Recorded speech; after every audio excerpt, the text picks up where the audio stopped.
case of the falso.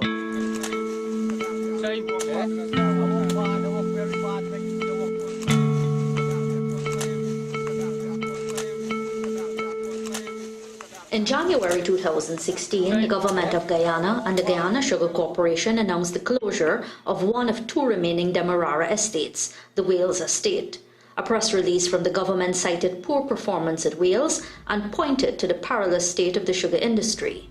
It was that statement too that announced plans to diversify the very estate through a number of projects.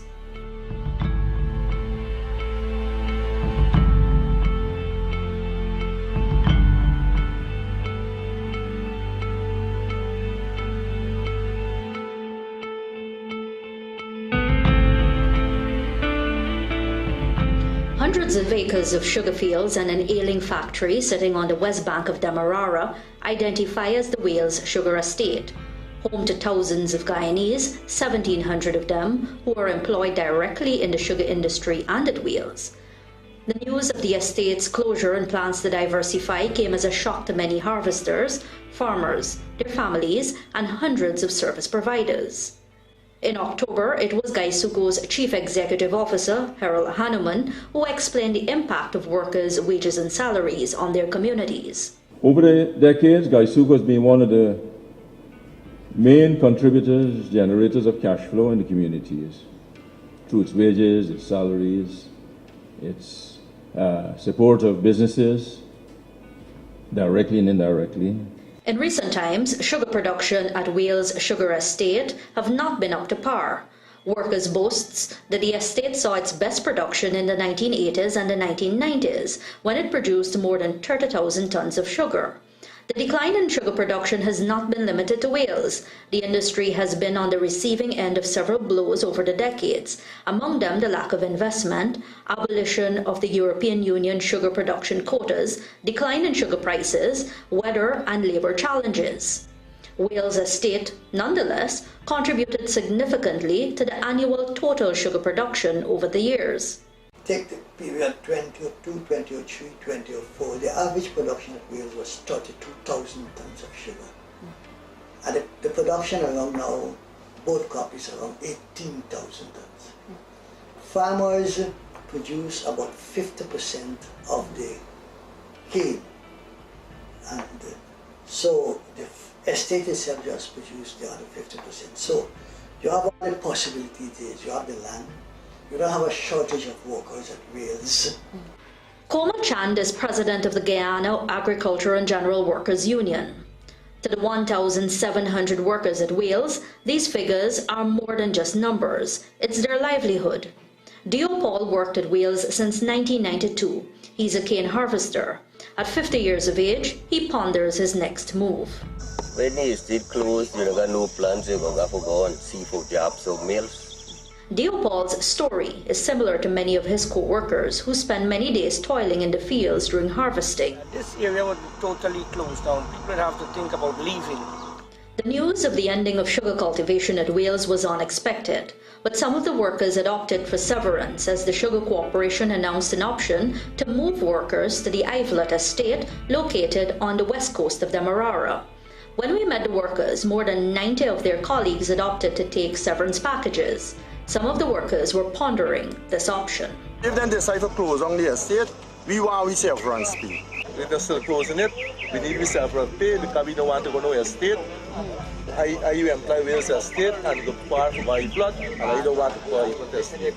Once we estate abandoned, we entitled to pay off. If they want to employ we back after we get pay off, and take we back for my plot, we not get a problem. For many others, sugar is a legacy, a lifelong family tradition, and their only option at earning a livelihood. Wales estate, since I grew up, my mother used to work in the estate. My father used to work in the estate in the 60s. My father works in Wales estate. My grandfather, myself, and now this is the only thing we know about sugar. The dependents of sugar are many, and for Wales they number in the thousands, from children in school, pensioners, shopkeepers, market vendors, doctors and other professionals. Suddenly, if you don't wake up one morning, we decide to go with it.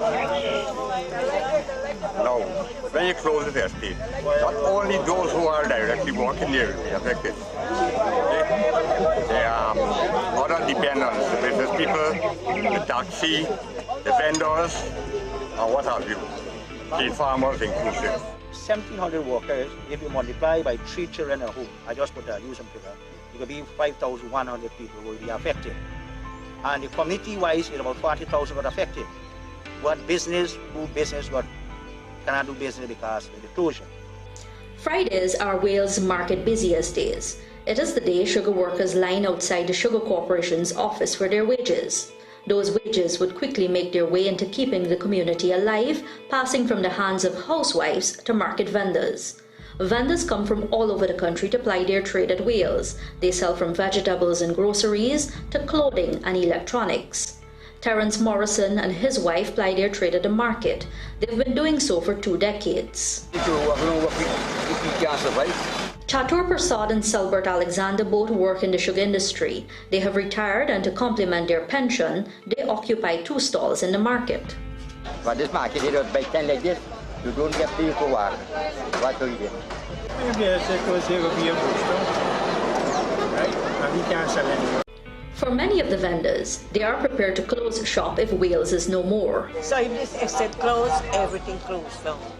We don't know what we could do for a living, what we could eat. More better yet, we could collapse. You see, the market is like nothing there now. Long time the market is busy. And without the market, we don't know what's going to happen. Everybody going to start to ship. The Brahman family is an example of a typical Wales family who are completely dependent on the estate. 4 men in this family work in the sugar industry, and 14 of their family members depend on their weekly wages. I'm here 50 years, and the estate close by me home there. Abdul Munfar Rahman estimates that each family spends more than $20,000, an equivalent of $100 a week, to keep their family going. Half of that money, he explained, goes towards buying food. His brother, Abdul Zahir Hamid, works at the Wales Sugar Factory. Their mother, a pensioner, lives with the family. He got loan for pay, and this one got the son expensive. So you hard pay them. The Guyana Agricultural and General Workers Union have been monitoring the situation closely. The union represents a large percentage of sugar workers and is against the move to close the estate. The union was the first organization to rally the workers and protested the announcement. Member of Parliament Komal Chand is president of the Guyana Agricultural and General Workers Union. When we met with Mr. Chand, he lamented the lack of a study that examines the impact of the closure and the transition of the estate. It impacts heavily on the hundreds of sugar workers, 1,700 managerial and non-managerial workers, 849 farmers, many of whom have small holdings, and it would mean that the workers virtually have no alternative jobs. Coming from the elections campaign, when the sugar workers and the nation was assured that sugar is too big to fail by all the politicians from both sides of the divide, meaning that sugar will be protected, the importance of sugar, because sugar is so important to the economy. One cannot look at not only the financial factor, but the economic and social factor.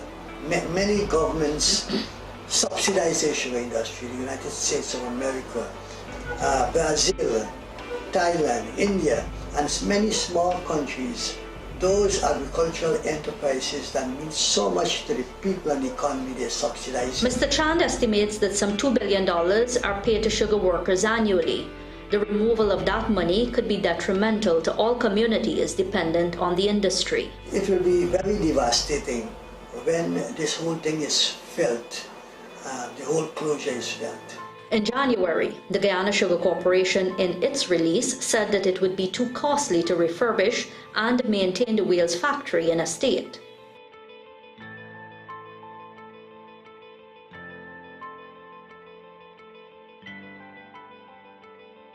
Gaisuku also announced that it would explore the feasibility of alternative ventures utilizing lands at Wales.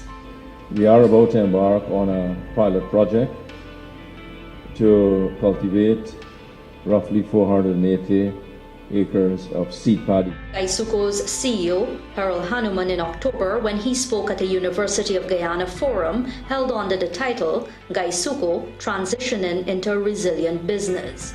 Among the other plans are aquaculture and citrus farming. We should be receiving the feasibility study anytime this month. The preliminary indications are that the aquaculture is feasible, but let's wait until we get the study.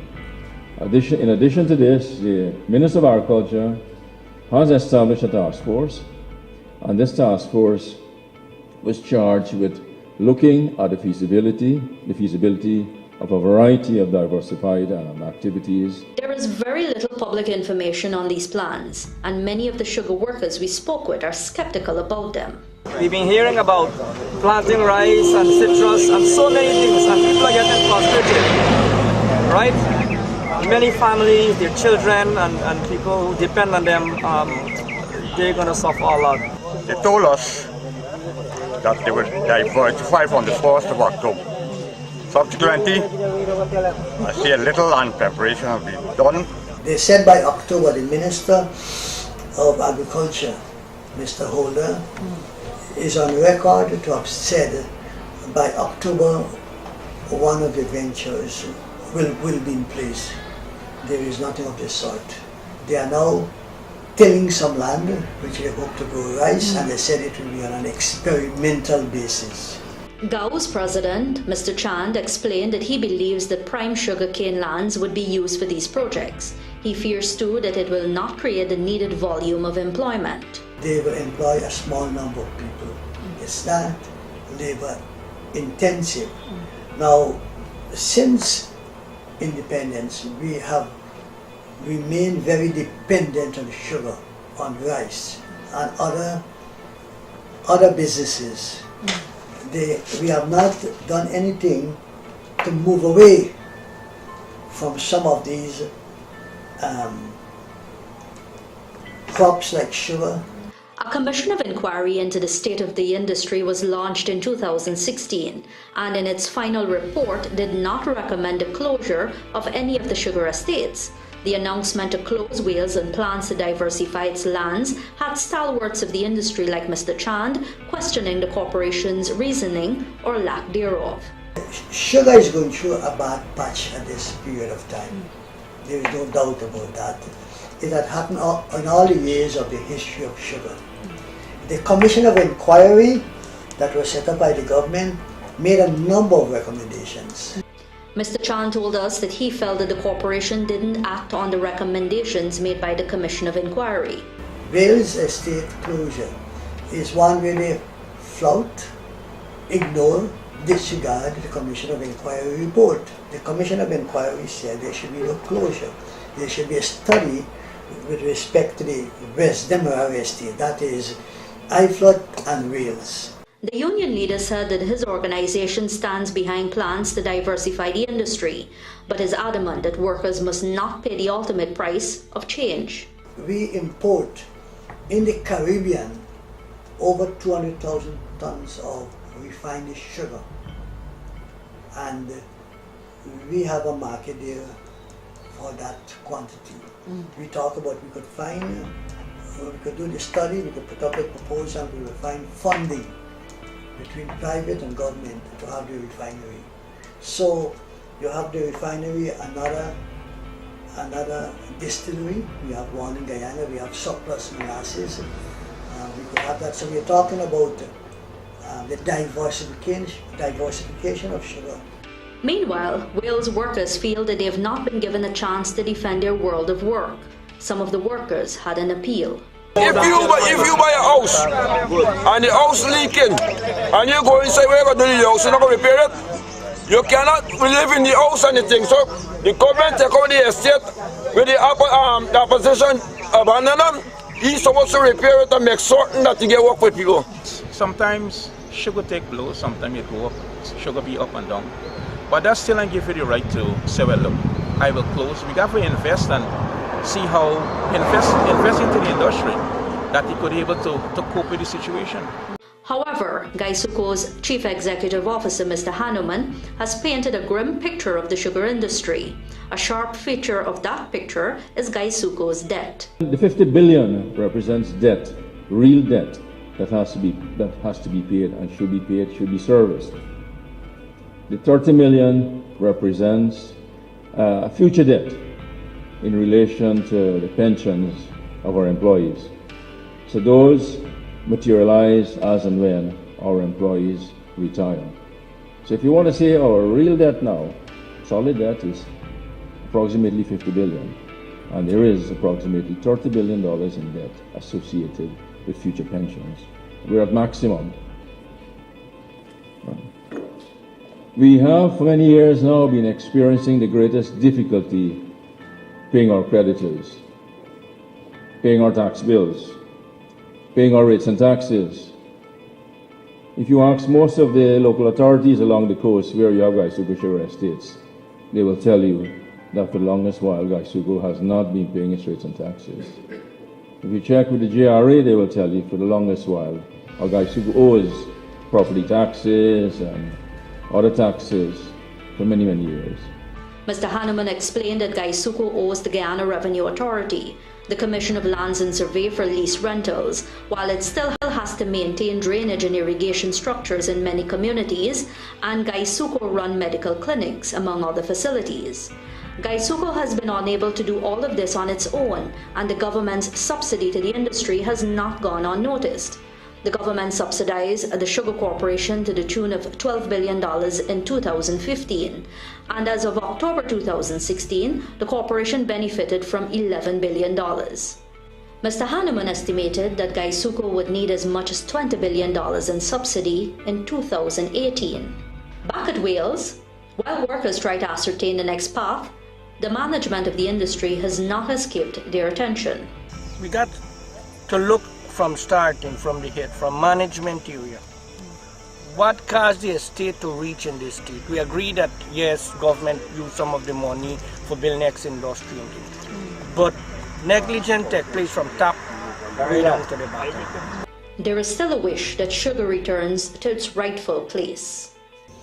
In the 70s, sugar became king, right? And Wales estate was an estate which noted Wales lead and other follows. That is the motto.